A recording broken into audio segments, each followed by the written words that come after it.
Shalom anak-anak, bertemu lagi pada pertemuan hari ini. Sebelum kita memulai pelajaran hari ini, seperti biasa, Miss akan memperkenalkan diri dulu dan buku yang akan kita gunakan pada pembelajaran kita hari ini.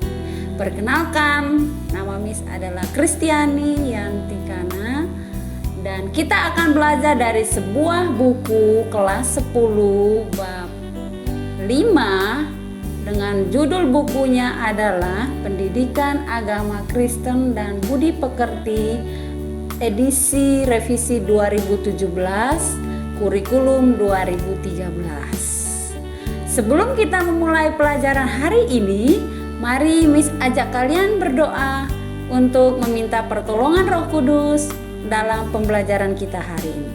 Semuanya lipat tangan dan kita berdoa. Bapa di surga, di dalam nama Tuhan Yesus yang menjadi Tuhan dan Juru Selamat kami bersyukur Tuhan jika pada hari ini kami dapat berkumpul kembali untuk belajar bersama. Biarlah Tuhan melalui pembelajaran hari ini dari awal, pertengahan hingga akhir boleh berjalan seturut dengan kehendak Tuhan dan menjadi bekal bagi masa depan kami. Terima kasih Bapa, dalam nama Tuhan Yesus kami berdoa. Amin. Selanjutnya kita akan mempelajari tujuan dari pembelajaran hari ini. Ada 3. Yang pertama, menjelaskan bagaimana Roh Kudus berperan dalam terbentuknya gereja perdana. Yang kedua, menunjukkan beberapa contoh tentang gereja sebagai komunitas baru yang inklusif atau terbuka terhadap orang-orang yang ditolak masyarakat.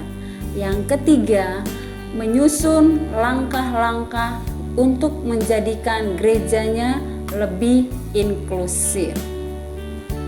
Itulah tujuan pembelajaran kita mengenai Roh Kudus membaharui gereja. Sebelum kita masuk dalam materi yang akan kita pelajari hari ini, seperti biasanya kita akan mendasari pembelajaran kita dengan kebenaran firman Tuhan yang kita ambil dari Yeremia 31 ayat 31 sampai 33. Dan yang kedua, Kisah Para Rasul pasal 2 ayat 17 sampai 19. Ketiga, Galatia 3 ayat 26 sampai 29. Dan yang keempat adalah Galatia 5 ayat 18. Nah, 2 kitab pertama tidak akan kita bacakan pada pembelajaran hari ini, namun anak-anak bisa membacanya di rumah. Dan kita akan membacakan 2 kitab yang akan menjadi pedoman kita pada pembelajaran hari ini, yang kita ambil dari Galatia pasal 3 ayat 26 sampai 29. Galatia 3 ayat 26 sampai 29, demikian firman Tuhan. Sebab kamu semua adalah anak-anak Allah karena iman di dalam Yesus Kristus. Karena kamu semua yang dibaptis dalam Kristus telah mengenakan Kristus.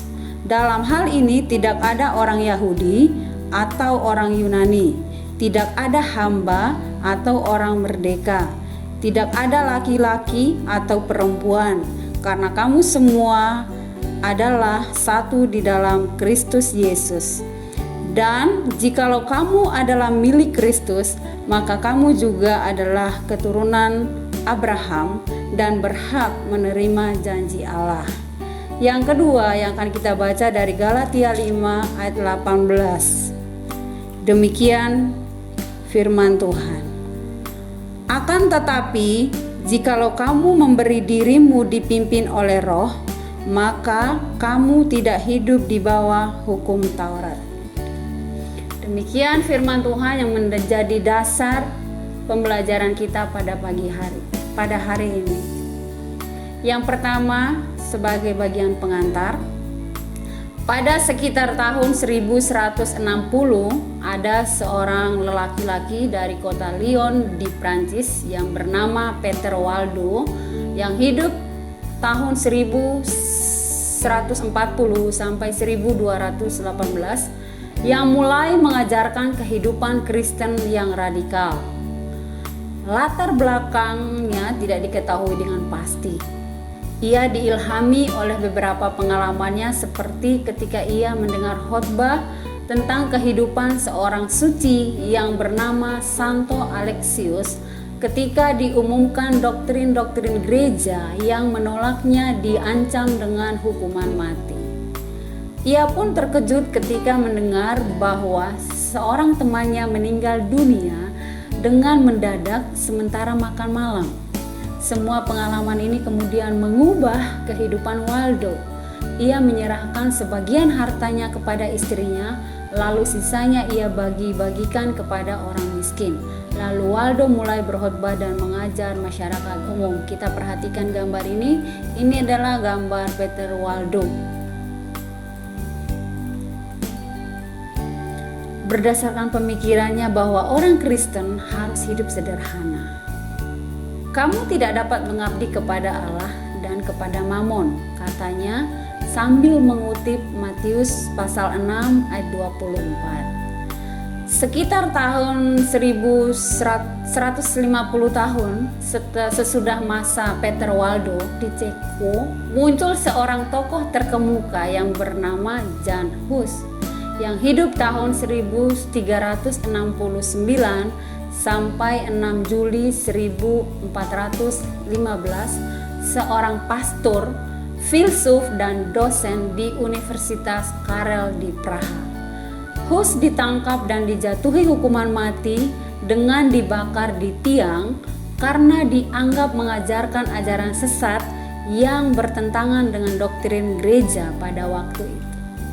Setelah kematiannya, para pengikut Hus memberontak melawan gereja pada waktu itu dan terlibat dalam perang Husit yang berlangsung sebanyak 5 kali. 1 abad kemudian, sekitar 90% penduduk Ceko menjadi pengikut ajaran Hus dan para penggantinya.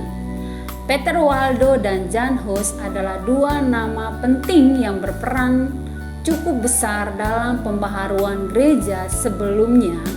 Tokoh-tokoh reformasi seperti Martin Luther dan Johannes Calvin 1 abad kemudian.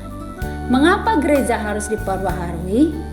Orang-orang seperti Peter Waldo, Jan Hus, Martin Luther, dan Johannes Calvin melihat bahwa ada banyak hal yang tidak beres dengan kehidupan orang Kristen dan gereja pada waktu itu.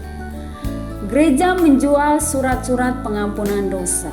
Artinya, dengan membeli surat itu, maka si pembeli akan diampuni dosanya. Yang lebih hebat lagi, si pembeli dapat juga membeli surat-surat pengampunan dosa itu untuk sanak saudaranya yang sudah meninggal dunia. Ajaran ini tidak pernah diajarkan oleh Tuhan Yesus yang mengatakan bahwa iman kitalah yang menyelamatkan kita. Perhatikan Matius 9 ayat 22, Lukas pasal 17 ayat 19, dan lain-lain. Coba kamu diskusikan dengan teman sebangkumu, pembaharuan apa yang ingin kamu lihat di dalam gereja. Pembaharuan yang ingin kita lakukan dalam gereja kita adalah kita harus mulai dari perubahan pola pikir dari setiap orang yang ada dalam gereja, baik itu sebagai gembala, baik itu sebagai jemaat. Kedua-duanya harus mengalami perubahan pola pikir seperti pola pikir Kristus untuk mencapai kesatuan hidup di dalam Kristus. Yang kedua, bagian B adalah gereja sebagai komunitas baru. Perubahan yang dasar terjadi pada waktu gereja perdana terbentuk. Dalam Kisah Para Rasul 2 dikisahkan apa yang dialami oleh para murid Tuhan Yesus pada hari Pentakosta, yaitu hari pencurahan Roh Kudus. Para murid adalah orang-orang yang sederhana. Kebanyakan dari mereka adalah nelayan, umumnya berpendidikan rendah. Karena itu, banyak dari mereka yang sangat ketakutan ketika Tuhan Yesus dihukum mati dengan hukuman salib yang sangat mengerikan.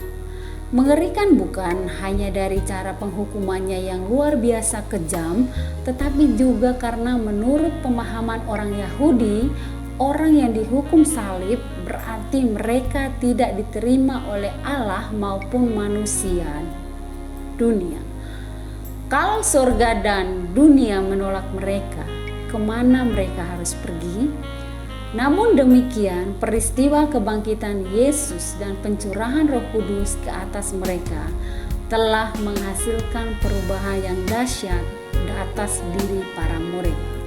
Coba tuliskan perubahan apa yang dapat kamu temukan dalam bacaan Kisah Para Rasul pasal 2. Perubahan-perubahan yang dapat kita temukan pada pembacaan Kisah Para Rasul pasal 2 adalah seperti murid-murid itu mengubah pola pikirnya bahwa Tuhan Yesus bukan hanya manusia biasa, tetapi Tuhan Yesus adalah Allah, pencipta langit dan bumi, dan Allah yang berkuasa atas seluruh kehidupan manusia, terutama manusia yang diciptakan oleh Allah sebagai gambar dan rupanya, supaya manusia mengembalikan pola pikirnya dan cara hidupnya kepada kehendak Allah, sehingga mereka dapat menjadi teladan bagi orang lain ketika mereka masih hidup di dunia ini. Seluruh kisah para rasul menggambarkan perubahan-perubahan yang dialami oleh murid. Misalnya, Kisah Para Rasul pasal 2 ayat 1 mengatakan, ketika tiba hari Pentakosta, semua orang berkumpul di satu tempat, di mana murid-murid itu berkumpul. Ayat ini hanya mengatakan di satu tempat. Tampak seolah-olah lokasi berkumpul mereka itu sangat dirahasiakan. Namun, kemudian turunlah bunyi tiupan angin keras dan memenuhi seluruh rumah, dan setiap murid dihinggapi lidah api di atas mereka. Setelah itu, mereka keluar dari rumah itu dan memberikan kesaksian kepada orang-orang yang telah datang ke Yerusalem untuk merayakan hari Paskah Yahudi. Mereka tidak takut lagi akan ancaman-ancaman yang mungkin akan datang. Dan kenyataannya, memang ancaman-ancaman itu terus-menerus muncul bahkan sampai sekarang. Dalam Kisah Para Rasul 6 ayat 8 sampai Kisah Para Rasul pasal 8 ayat 2 dikisahkan bagaimana Stefanus, salah satu diaken gereja pertama, dirajam sampai mati oleh kerumunan orang banyak yang memusuhi orang-orang Kristen. Namun demikian, gereja tetap bertahan. Hingga sekarang di abad ke-21 masih banyak orang Kristen yang harus bertahan di tengah-tengah ancaman, siksaan, dan penderitaan. Ada banyak pembaharuan yang dialami oleh orang Kristen dalam gereja perdana dahulu. Misalnya, orang-orang Kristen perdana ternyata berubah dan tidak lagi memikirkan diri mereka sendiri saja. Mereka membagi-bagikan harta mereka untuk digunakan bersama. Dan semua orang yang telah menjadi percaya tetap bersatu, dan segala kepunyaan mereka adalah kepunyaan bersama, dan selalu ada dari mereka yang menjual harta miliknya lalu membagi-bagikannya kepada semua orang sesuai dengan keperluan masing-masing. Tercatat dalam Kisah Para Rasul 2 ayat 44 sampai 45. Yang ketiga, yang bagian C, Taurat yang ditulis di dalam hati. Gereja adalah komunitas umat Allah yang diperbaharui.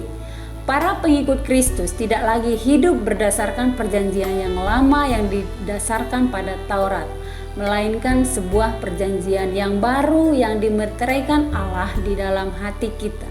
Seperti yang dikatakan oleh Yeremia, sesungguhnya akan datang waktunya, demikianlah firman Tuhan. Aku akan mengadakan perjanjian baru dengan kaum Israel dan kaum Yehuda, bukan seperti perjanjian yang telah kuadakan dengan nenek moyang mereka pada waktu aku memegang tangan mereka untuk membawa mereka keluar dari tanah Mesir. Perjanjianku itu telah mereka ingkari, meskipun aku menjadi Tuhan yang berkuasa atas mereka. Demikianlah firman Tuhan. Tetapi beginilah perjanjian yang kuadakan dengan kaum Israel sesudah waktu itu. Demikianlah firman Tuhan. Aku akan menaruh Tauratku dalam batin mereka dan menuliskannya dalam hati mereka. Maka aku akan menjadi Allah mereka dan mereka akan menjadi umatku. Yeremia 31 ayat 31 sampai 33. Bagaimana hukum yang lama itu bekerja dalam hidup sehari-hari? Di masa Tuhan Yesus, hukum Taurat telah sering digunakan sebagai senjata untuk menindas orang lain. Para penderita kusta misalnya dilarang tinggal di kota Yerusalem atau kota-kota yang dilindungi benteng. William Barclay, The Gospel of Matthew, volume 1, halaman 295. Mereka harus disingkirkan keluar kota. Kalau mereka berjalan di antara orang-orang lain, mereka harus berseru-seru, "Najis, kusta," dengan maksud supaya orang lain menjauhkan diri dari mereka. Mereka harus menjaga jarak minimal 1,8 meter dari orang lain yang sehat. Bila angin bertiup dari arah mereka, jaraknya dari orang sehat harus dijaga minimal 45 meter. Menyentuh orang kusta sama najisnya dengan menyentuh mayat. Yang keempat, bagian D, yaitu mengenai Roh Kudus sebagai agen pembaharuan gereja. Gereja perdana adalah komunitas yang diperbaharui sehingga komunitas itu tidak terjebak oleh belenggu hukum Taurat. Ketika banyak orang yang tertarik untuk menjadi pengikut Kristus, bahkan juga orang-orang yang berasal dari latar belakang non-Yahudi, Petrus menyatakan bahwa mereka tidak perlu dibebani dengan Taurat, melainkan bisa langsung menerima Kristus dan menjadi Kristen. Dalam Kisah Para Rasul 15 ayat 10-11, Petrus berkata, "Mengapa kamu mau mencobai Allah dengan meletakkan pada tengkuk murid-murid itu suatu kuk yang tidak dapat dipikul, baik oleh nenek moyang kita maupun oleh kita sendiri? Sebaliknya, kita percaya bahwa oleh kasih karunia Tuhan Yesus Kristus, kita akan beroleh keselamatan sama seperti mereka juga."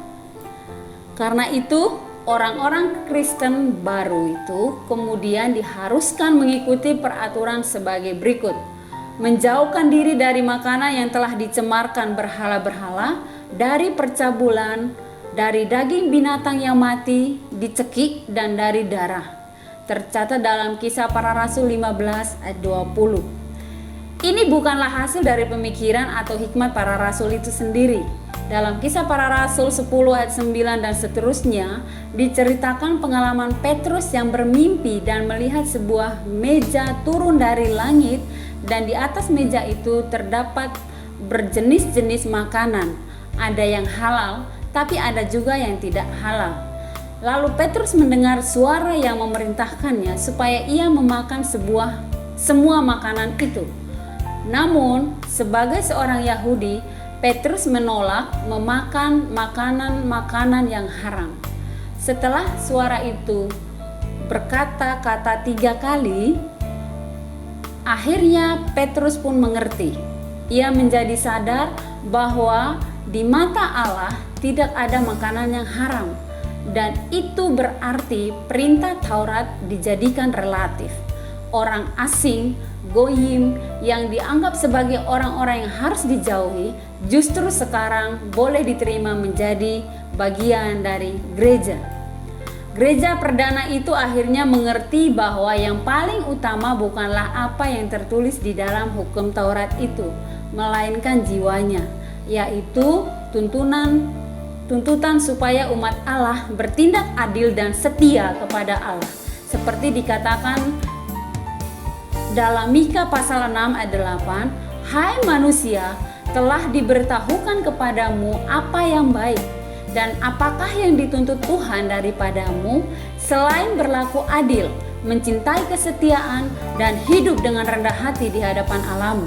Dari sini kita dapat mengerti bagaimana pembaharuan yang terjadi di dalam hidup kita di dalam gereja Tuhan. Hanya bisa terjadi dengan benar apabila hal itu dipimpin oleh Roh Kudus, yaitu Allah sendiri yang tetap tinggal di dalam gereja dan menuntun jalan hidupnya. Yang kelima, bagian E, komunitas yang inklusif. Perubahan apa lagi yang dapat kita temukan dalam gereja perdana itu? Untuk memahaminya, kita perlu memahami terlebih dahulu bahwa orang-orang Yahudi hidup secara eksklusif. Mereka menganggap diri mereka lebih baik daripada orang-orang lain. Namun demikian, dalam Kisah Para Rasul pasal 2 digambarkan bahwa gereja perdana terdiri dari orang-orang dari berbagai daerah di seluruh dunia. Ini berarti walaupun pada mulanya murid-murid Yesus hanya terdiri dari orang-orang Yahudi, bahkan hanya dari satu daerah saja yaitu Galilea, gereja perdana sudah terdiri dari orang-orang yang berasal dari latar belakang bahasa dan budaya yang berbeda. Coba sebutkan dari mana saja datangnya orang-orang yang mendengar pemberitaan Petrus pada hari Pentakosta yang pertama itu. Orang-orang yang mendengar pemberitaan Petrus pada hari Pentakosta yang pertama itu ada dari Pontus, Galatia, Arab, dan beberapa daerah lain yang disebutkan di dalam Kisah Para Rasul pasal 1. Yang pertama, kita lihat adanya kehadiran orang-orang Helenis. Selain kehadiran orang-orang dari berbagai latar belakang bahasa dan budaya itu, ternyata gereja perdana juga berisi orang-orang Helenis, yaitu orang-orang yang berbahasa Yunani dan kemudian bukan orang keturunan Yahudi. Dalam Kisah Para Rasul 6 ayat 1-7 dikatakan bahwa para murid semakin kewalahan karena semakin banyak jumlah orang-orang yang bergabung menjadi warga gereja. Karena itulah para rasul kemudian mengangkat 7 orang diakon, artinya pelayan meja. Mereka berkata, "Kami tidak merasa puas karena kami melalaikan firman Allah untuk melayani meja. Karena itu, saudara-saudara, pilihlah 7 orang di antaramu yang terkenal baik dan yang penuh roh hikmat, supaya kami mengangkat mereka untuk tugas itu dan supaya kami sendiri dapat memusatkan pikiran dalam doa dan pelayanan firman." Dalam Kisah Para Rasul 6 ayat 2-4. Ketujuh diakon yang diangkat itu adalah Stefanus, Filipus, Prokorus, Nikanor, Timon, Parmenas, dan Nikolaus. Keputusan ini menarik karena orang-orang Helenis ini mendapat jabatan yang cukup tinggi di gereja. Mereka menjadi Kristen tanpa diwajibkan untuk menjadi orang-orang Yahudi terlebih dahulu. Artinya harus terlebih dahulu disunat dan dikenai berbagai kewajiban untuk menaati hukum Taurat. Perhatikan gambar ini ya, Stefanus dirajam dan menjadi martir pertama pada gereja pertama. Hal ini menimbulkan kehebohan di Yerusalem seperti yang dikisahkan dalam Kisah Para Rasul 15 ayat 5. Saat itu orang-orang Farisi mencela para murid dengan mengatakan, orang-orang bukan Yahudi harus disunat dan diwajibkan untuk menuruti hukum Musa. Namun Rasul Paulus berhasil meyakinkan rekan-rekannya bahwa Allah lebih memperhitungkan hati manusia daripada ketaatan kepada hukum Taurat. Kisah Para Rasul 15 ayat 8-11. Keselamatan kita adalah karena kasih karunia Tuhan Yesus sendiri. Kisah Para Rasul 15 ayat 11. Kehadiran orang-orang Helenis ini menjadi petunjuk bahwa gereja perdana itu bukanlah gereja yang eksklusif. Bagaimana dengan gereja di masa kini? Coba diskusikan dengan teman-teman. Kita perhatikan gereja di masa kini, ya. Gereja masa kini terbuka bagi siapapun yang mau datang kepada Kristus dengan beribadah. Namun sebagai seorang gembala, kita tetap waspada dan kita tetap memperhatikan dengan saksama. Yang kedua, kita perhatikan keterbukaan terhadap perempuan. Keterbukaan yang terjadi di gereja ternyata tidak terbatas pada kehadiran bangsa-bangsa lain. Kita juga melihat kehadiran kaum perempuan dalam kegiatan dan bahkan kepemimpinan gereja. Padahal selama ini kaum perempuan sama sekali tidak mempunyai peran dalam kegiatan peribadatan di rumah-rumah sembahyang Yahudi. Dalam Kisah Para Rasul 16 ayat 14 sampai 15 dan ayat 40, kita temukan nama seorang perempuan yang berperan besar dalam pelayanan Paulus, yaitu Lydia.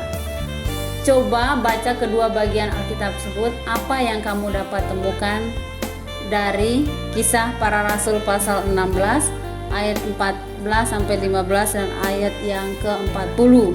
Demikian firman Tuhan. Seorang dari perempuan-perempuan itu yang bernama Lydia turut mendengarkan. Ia seorang penjual kain ungu dari kota Tiatira yang beribadah kepada Allah. Tuhan membuka hatinya sehingga ia memperhatikan apa yang dikatakan oleh Paulus. Sesudah ia dibaptis bersama-sama dengan seisi rumahnya, ia mengajak kami, katanya, "Jika kamu berpendapat bahwa aku sungguh-sungguh percaya kepada Tuhan, marilah menumpang di rumahku." Ia mendesak sampai kami menerimanya. Ayat ke-40, lalu mereka meninggalkan penjara itu dan pergi ke rumah Lydia. Dan setelah bertemu dengan saudara-saudara di situ dan menghibur mereka, berangkatlah kedua rasul itu.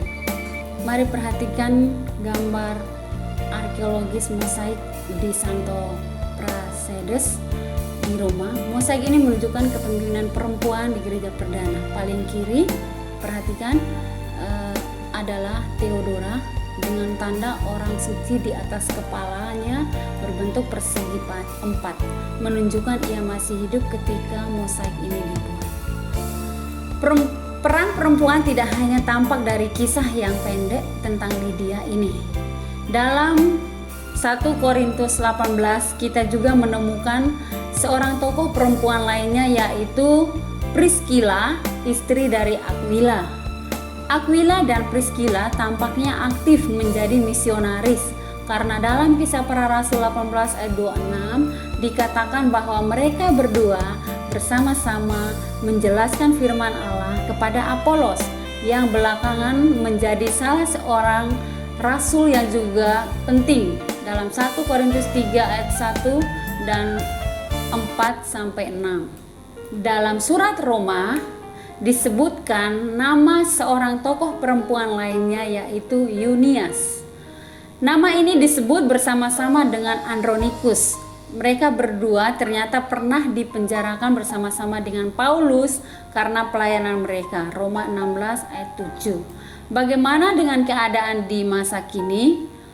Apakah masih ada gereja yang tidak mengakui peran perempuan sebagai pemimpin gereja, sebagai penatua atau pendeta? Kalau ya, apa alasannya? Kalau gerejamu sudah menerima perempuan sebagai pemimpin, coba pikirkan lebih dahulu. Berapa banyak perempuan yang menjadi pemimpin di gerejamu? Apakah jumlah mereka sudah sama dengan para pemimpin yang laki-laki? Kalau tidak sama, apa penyebabnya? Yang ketiga, yaitu keterbukaan kepada kaum marginal. Siapa lagi orang-orang yang disambut sebagai bagian dari gereja perdana? Sebuah kisah yang pasti mengagetkan banyak jemaat di gereja perdana itu ialah ketika Filipus membaptiskan seorang sida-sida atau orang Kasim atau kebiri dari Ethiopia. Kisah Para Rasul 6 ayat 26, Kisah Para Rasul 8 ayat 26 sampai 40. Sida-sida yang tidak kita kenal namanya ialah seorang pejabat pemerintah dan kepala pemerintahan Sri Kandake, Ratu Ethiopia. Saat itu ia sedang kembali dari Yerusalem ke negerinya. Perhatikan gambar di samping ini. Ia pergi ke Yerusalem untuk beribadah. Rupanya, meskipun ia seorang asing, sida-sida ini adalah seorang yang tergolong orang yang takut akan Allah, yaitu sebutan untuk mereka yang tidak bisa atau belum bisa sepenuhnya menjadi Yahudi karena belum dapat menjalankan semua perintah agama itu. Sebagai sida-sida, orang ini tidak bisa menjadi bagian dalam umat Allah. Ini adalah gambar Filipus dan sida-sida, ya. Saat itulah malaikat Tuhan memerintahkan Filipus untuk pergi ke Gaza. Filipus diperintahkan Allah untuk mendekati kereta yang ditumpangi sida-sida itu. Sida-sida itu rupanya sedang asik membaca suatu bagian dari kitab Yesaya, namun ia tidak memahami apa artinya. Ketika Filipus menanyakannya, ia menjawab, "Bagaimana mungkin aku mengerti karena tidak ada orang yang menjelaskannya kepadaku?" Inilah bagian yang dibaca oleh sida-sida itu. Seperti seekor domba, ia dibawa ke pembantaian, dan seperti anak domba yang keluh di depan orang yang menggunting bulunya, demikianlah ia tidak membuka mulutnya. Dalam kehinaannya berlangsung hukumannya. Siapakah yang akan menceritakan asal-usulnya? Sebab nyawanya diambil dari bumi. Kisah Para Rasul 8 ayat 32-33. Lihat Yesaya 53 ayat 7-8. Lalu Filipus menjelaskan bahwa yang dinubuatkan oleh Yesaya itulah Yesus yang disalibkan. Setelah mendengar penjelasan Filipus, sida-sida itu pun minta agar ia dibaptiskan. Yang keempat adalah sida-sida dan ritual Yahudi. Mengapa baptisan terhadap sida-sida ini bisa menimbulkan kehebohan di kalangan para murid dan gereja perdana? Siapakah sida-sida itu? Seorang sida-sida atau orang kasim adalah laki-laki yang buah sagarnya hancur atau dengan sengaja dihancurkan. Di zaman dahulu, praktik ini biasanya dilakukan untuk menghasilkan laki-laki yang tidak mampu berhubungan seks sehingga ia dianggap aman untuk menjadi pengawal harem. Namun, kita juga dapat menduga keras bahwa sida-sida ini tidak bisa menjadi pemeluk Yahudi dan tidak dapat masuk lebih jauh ke dalam bait suci karena larangan yang diberikan dalam kitab Imamat pasal 21 ayat 17-20. Katakanlah kepada Harun begini, setiap orang dari antara keturunanmu turun-temurun yang bercacat badannya, janganlah datang mendekat untuk mempersembahkan santapan Allahnya, karena setiap orang yang bercacat badannya tidak boleh datang mendekat. Orang buta, orang timpang, orang bercacat mukanya, orang yang terlalu panjang anggotanya, orang yang patah kakinya atau tangannya, atau orang yang rusak buah pelirnya. Mengapa ada aturan seperti itu di dalam agama Israel? Tampaknya ini berkaitan erat dengan pemahaman tentang kesempurnaan di kalangan umat tersebut. Orang-orang yang kurang sempurna atau memiliki cacat tubuh dilarang mendekat ke kemah suci atau belakangan bait suci, sama seperti halnya kurban yang dipersembahkan di kemah suci tidak boleh kurban yang cacat, buta, dan lain-lain. Jack Rogers, bekas ketua Sinode Gereja Presbyterian Church USA dari Amerika Serikat, menyatakan, kenyataan bahwa orang pertama yang masuk Kristen dari kalangan bukan Yahudi berasal dari seorang dari kalangan minoritas seksual dan yang ras, etnisitas, dan kebangsaannya sama sekali berbeda. Pernyataan ini mengajak orang Kristen untuk bersikap inklusif secara radikal dan menyambut terhadap orang lain. Selanjutnya, bagian F adalah eksklusif versus inklusif. Apa yang kita lihat dalam pelajaran ini adalah suatu bentuk perlawanan terhadap eksklusif atau ketertutupan. Gereja perdana adalah gereja yang inklusif, artinya gereja itu terbuka, tidak membeda-bedakan. Bahkan terhadap orang-orang yang dalam masyarakat Yahudi biasanya diasingkan, ditolak, dan dijauhi orang, banyak pun gereja membuka dirinya lebar-lebar. Di kalangan orang Yahudi dahulu ada sebuah doa yang dapat menggambarkan sikap yang eksklusif atau patriarkal, menganggap laki-laki sebagai penguasa tertinggi, seperti misalnya doa berikut ini. Terpujilah Engkau ya Allah, Raja semesta alam, karena Engkau tidak menciptakan aku sebagai bukan Yahudi. Terpujilah Engkau ya Allah, Raja semesta alam, karena Engkau tidak menciptakan aku sebagai budak. Terpujilah Engkau ya Allah, Raja semesta alam, karena Engkau tidak menciptakan aku sebagai seorang perempuan. Dari doa ini kita dapat melihat bahwa kedudukan sebagai orang bukan Yahudi, goyim, orang asing, budak dan perempuan dipukul rata begitu saja dan dianggap sebagai kehinaan. Memang tradisi Yahudi pada waktu itu menganggap orang-orang selain Yahudi sebagai goyim atau orang asing yang tidak mendapat perkenanan Allah. Mereka hanya berfungsi sebagai pelayan untuk orang Yahudi. Namun kisah kita ini menggambarkan betapa gereja perdana itu adalah sebuah komunitas yang revolusioner, membuka pemahaman-pemahaman eksklusif yang membangun tembok-tembok di antara manusia dari berbagai bangsa. Kaum perempuan yang di kalangan masyarakat kita bahkan sampai sekarang seringkali dianggap sebagai warga kelas 2 dan tidak penting, sehingga di beberapa gereja mereka tidak mendapat tempat atau tidak boleh menjadi pemimpin, justru mendapat tempat yang tinggi dan terhormat di kalangan jemaat. Penerimaan terhadap sida-sida atau orang kebiri ini sebetulnya dipaham oleh gereja perdana sebagai penggenapan terhadap janji Allah untuk menerima mereka dan semua orang yang disingkirkan oleh masyarakat umumnya, seperti yang tertulis dalam kitab Yesaya 56 ayat 4 sampai 7. Sebab beginilah firman Tuhan kepada orang-orang kebiri yang memelihara hari-hari Sabatku dan yang memilih apa yang ku kehendaki dan yang berpegang pada perjanjianku, kepada mereka akan kuberikan dalam rumahku dan di lingkungan tembok-tembok kediamanku suatu tanda peringatan dan nama, itu lebih baik daripada anak-anak lelaki dan perempuan. Suatu nama abadi yang tidak akan lenyap akan kuberikan kepada mereka. Dan orang-orang asing yang menggabungkan diri kepada Tuhan untuk melayani Dia, untuk mengasihi nama Tuhan dan untuk menjadi hamba-hambanya. Semua yang memelihara hari Sabat dan tidak menajiskannya dan yang berpegang kepada perjanjianku, mereka akan kubawa ke gunungku yang kudus dan akan kuberikan kesukaan di rumah doaku. Aku akan berkenan kepada kurban-kurban bakaran dan kurban-kurban sembelihan mereka yang dipersembahkan di atas mezbahku, sebab rumahku akan disebut rumah doa bagi segala bangsa. Bagian G, bagaimana sikap Tuhan Yesus? Sikap Tuhan Yesus terhadap orang-orang marginal justru bertolak belakang dengan hukum Taurat Israel. Yesus lebih mencerminkan keterbukaan Allah seperti yang digambarkan dalam kitab Yesaya yang dikutip di atas.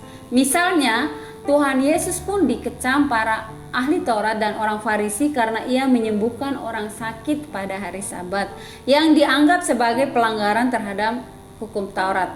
Sementara itu, mereka justru tidak akan segan-segan menyelamatkan lembu mereka yang terperosok ke dalam sumur meskipun pada hari Sabat. Lukas 14 ayat 2 sampai 5. Kalau harus melakukan perbuatan baik, Yesus tidak mau menunggu sampai Sabat berlalu. Ia akan segera menyembuhkan orang yang sakit itu karena ia tahu orang itu membutuhkannya. Dalam Markus 2 ayat 27, Tuhan Yesus berkata kepada orang banyak, hari Sabat diadakan untuk manusia dan bukan manusia untuk hari Sabat. Terhadap orang kusta, Yesus tidak segan-segan menyentuhnya dan menyembuhkannya. Perempuan yang mengalami pendarahan selama 12 tahun, yang menurut hukum Taurat harus dianggap najis, dibiarkan menjamahnya dan perempuan itu menjadi sembuh.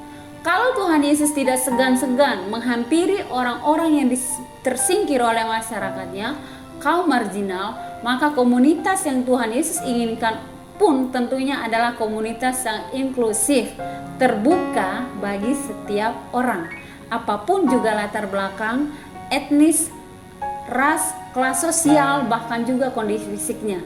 Kedekatan Yesus terhadap perempuan Samaria dan perempuan Kanaan, kedua-duanya bukan orang Yahudi, dan pemberitaan Injil kepada sida-sida Ethiopia itu adalah gambaran yang diberikan oleh Lukas, si penulis Kisah Para Rasul, untuk melukiskan betapa terbukanya gereja kepada semua orang. Dalam Galatia 3 ayat 26 sampai 29 dikatakan, sebab kamu semua adalah anak-anak Allah karena iman di dalam Yesus Kristus. Karena kamu semua yang dibaptis dalam Kristus telah mengenakan Kristus. Dalam hal ini tidak ada orang Yahudi atau orang Yunani, tidak ada hamba atau orang merdeka, tidak ada laki-laki atau perempuan, karena kamu semua adalah satu di dalam Kristus Yesus. Dan jikalau kamu adalah milik Kristus, maka kamu juga adalah keturunan Abraham dan berhak menerima janji Allah. Keterbukaan yang digambarkan oleh Paulus di atas tidak mungkin bisa terjadi bila Roh Kudus tetap membelenggu kita. Baru ketika Allah melalui Roh-Nya yang kudus membebaskan kita dari belenggu Taurat, Galatia 5:18, maka kita akan menjadi bebas. Gereja yang harus terus-menerus diperbaharui. Para reformator di abad pertengahan mempunyai semboyan Ecclesia Reformata, Ecclesia Semper Reformanda. Artinya, gereja yang telah diperbaharui harus terus-menerus memperbaharui dirinya. Dengan kata lain, tidak cukup pembaharuan yang terjadi sekali di masa Peter Waldo, Jan Hus, Martin Luther, atau Johannes Calvin. Pembaharuan harus terus-menerus terjadi karena gereja harus terus bertumbuh, berubah menjadi lebih baik, dan berusaha menjawab tantangan-tantangan baru di dalam masyarakatnya. Sayang sekali, kadang-kadang gereja terpaku pada masa lalu, bahkan pada ajaran-ajaran yang sudah tidak relevan, sehingga gagal untuk memahami tugas pembaharuan diri. Mahatma Gandhi, seorang tokoh kemerdekaan India, di masa mudanya pernah berniat pergi ke gereja untuk ikut beribadah. Gandhi telah banyak membaca Alkitab, khususnya kitab Injil Matius. Dia ingin sekali berkenalan dengan Yesus yang diakui sebagai Tuhan oleh orang Kristen. Gandhi sangat terkesan oleh ajaran-ajaran Yesus yang dirasakan begitu luhur dan agung. Malangnya saat itu ia hidup dan bekerja di Afrika Selatan, dan pemerintah negara itu mempraktikkan politik apartheid, yaitu politik diskriminasi rasial. Orang yang kulit berwarna dilarang bergaul dengan orang yang kulit putih. Mereka dilarang memasuki gedung-gedung atau tempat-tempat yang khusus disediakan untuk orang kulit putih. Mereka pun dilarang menikah dengan orang kulit putih. Orang yang berani melanggar aturan-aturan ini akan dihukum dan dijebloskan ke dalam penjara. Ketika Mahatma Gandhi berkunjung ke gereja orang kulit putih di Afrika Selatan, ia ditolak karena warna kulitnya. Gandhi kecewa. Dr. Stanley Jones, seorang misionaris dari India, pernah bertanya kepada Gandhi, "Tuan Gandhi, meskipun Tuhan banyak sekali mengutip kata-kata Kristus, mengapa tampaknya Tuhan menentang keras untuk menjadi pengikutnya?" Gandhi menjawab, "Oh, I don't reject your Christ. I love your Christ. It's just that so many of your Christians are so unlike your Christ." Artinya, aku tidak menolak Kristusmu. Aku mengasihi Kristusmu, tapi begitu banyak dari kalian orang Kristen yang sangat berbeda dengan Kristusmu. Apa yang dikatakan oleh Gandhi sungguh sebuah kritikan yang tajam bagi kita orang Kristen, karena kita seringkali gagal mencerminkan siapa Yesus Kristus yang sesungguhnya yang kita kenal dan sembah itu. Kita sudah mempelajari materi kita. Pada hari ini kita akan masuk di dalam evaluasi. Di atas dikatakan bahwa pembaharuan yang terjadi di dalam gereja adalah hasil pekerjaan Roh Kudus. Pembaharuan apakah yang pernah terjadi di dalam gereja kamu? Kalau tidak ada, apa sebabnya? Pembaharuan yang terjadi di kalangan gereja karena pekerjaan Roh Kudus itu, misalnya seorang gembala terbuka untuk menerima jemaatnya tanpa memandang latar belakang, dan jemaat terbuka dengan kebenaran firman Tuhan untuk bertumbuh ke arah Kristus dan perubahan-perubahan lain yang ada.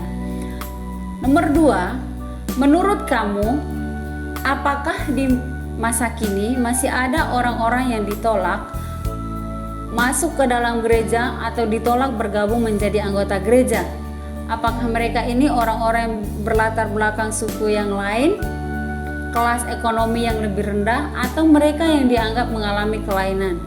Seperti misalnya seorang waria yang tubuhnya laki-laki, tapi di dalam jiwanya ia merasa perempuan kayak gini lah. Sehingga mereka sering dilecehkan dan dicemoohkan masyarakat. Coba diskusikan dengan teman sebangkumu. Ya, secara umum kita melihat gereja tidak pernah menolak siapapun yang datang beribadah kepada Kristus. Namun ketika siapapun datang pada gereja, memang sebagai gembala atau pendeta atau pelayan Tuhan perlu memperhatikan setiap jemaatnya untuk mendapat bimbingan lebih lanjut dalam pertumbuhan imannya kepada Kristus. Yang ketiga, susunlah langkah-langkah yang dapat kamu lakukan untuk menciptakan sebuah gereja yang inklusif.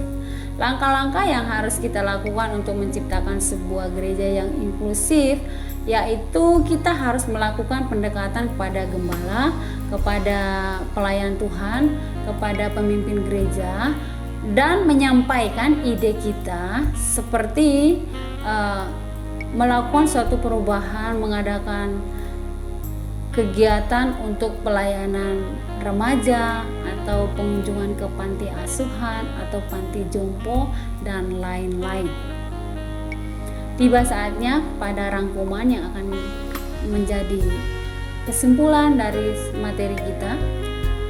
Dalam bagian ini kita telah belajar bagaimana gereja terbentuk melalui pekerjaan Roh Kudus yang dijanjikan dan diutus oleh Tuhan Yesus sendiri. Di bawah pimpinan Roh Kudus sendirilah gereja melaksanakan berbagai langkah pembaharuan yang diwujudkan, antara lain di dalam sikap gereja yang terbuka terhadap banyak orang yang sebelumnya tersingkir atau ditolak oleh orang Yahudi pada zaman itu. Seperti misalnya orang-orang Helenis, kaum perempuan, dan orang-orang Kasim atau orang Kebiri. Penerimaan ini sendiri sudah diteladankan oleh Yesus Kristus melalui pelayanannya yang tidak memilah-milah. Sebaliknya, dengan gamblang, Yesus Kristus memperlihatkan keterbukaannya kepada orang-orang lain dengan sikapnya yang menerima dan mau mendekati mereka. Dan bagian penutup kita akan menutup dengan sebuah doa. Marilah kita berdoa dan memohon kepada Allah agar mengutus Roh Kudus-Nya agar gereja kita diperbaharui dan dikuatkan oleh Roh Kudus yang menjadi Allah kita yang selalu menyertai kita. Mari kita berdoa. Bapa di surga, terima kasih buat pertemuan hari ini. Kami bersyukur kami telah belajar kebenaran firman-Mu yang mengingatkan kami kembali bahwa Roh Kudus yang membaharui setiap hati manusia, yang mengubah sikap hati manusia, yang menuntun kehidupan kami menjadi lebih baik dari hari ke hari. Biarlah Roh Kudus tetap mengubah hidup kami dan menyadarkan kami dan menginsafkan kami setiap saat, karena kami manusia yang sangat lemah dan selalu membutuhkan Kristus melalui Roh-Mu. Terima kasih Bapa, dalam nama Tuhan Yesus kami berdoa. Amin. Terima kasih. Sampai jumpa. Tuhan Yesus memberkati.